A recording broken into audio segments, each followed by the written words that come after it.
The U.S. government has been warning people not to travel to Matamoros, and that's where we find Robert Sherman. He's actually on the American side, Brownsville, Texas, and he's giving us more on this special. We've been covering cartels in America for quite some time here on NewsNation. Robert, good morning. Good morning to you, Adrienne. And this is where that crossing took place here, going from Brownsville, Texas into Matamoros, Mexico, where it is understood that those 4 Americans crossed in one vehicle, and then their vehicle was ambushed on the Mexican side, fired upon, which is when they were ultimately kidnapped. Now, this first photo that we want to show you, this is what we believe is their vehicle, the white minivan, and you see the photo there. That photo's taken right around the time of the ambush, is our understanding. According to the FBI, that vehicle has North Carolina license plates. Now, this next video that we're about to show you is extremely graphic, so we want to warn you of that. But videos such as these has been circulating all over social media, showing some of the violence in Matamoros breaking out in the streets before the incident. And then here you see armed men loading 2 bodies into a truck in broad daylight.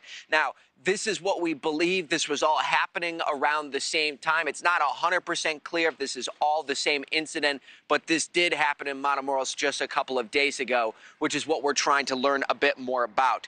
We're not quite certain who the men in that video are, but we do know is that in Matamoros, the Gulf Cartel is the main entity that reigns supreme. Over the years, this is an organization that has splintered and warred with itself. There's been a power vacuum after several leaders have gone down, including Jose Alfredo Cardenas Martinez, also known as El Contador or the Accountant. He used to run the cartel, but was indicted by U.S. officials last year.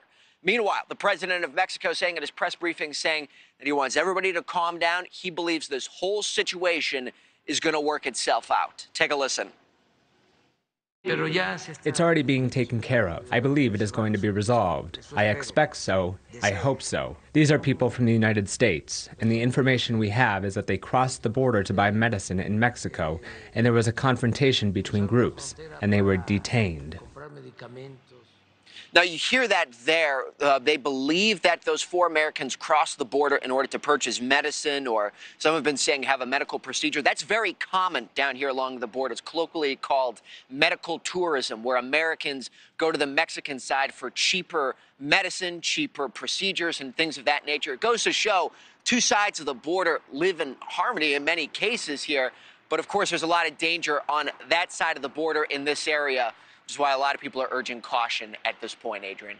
All right. Thank you very much, Robert. Thank you for watching. Go to newsnationnow.com to find NewsNation on your television provider. And don't forget to click the red subscribe button below to get more of NewsNation's fact-driven, unbiased coverage.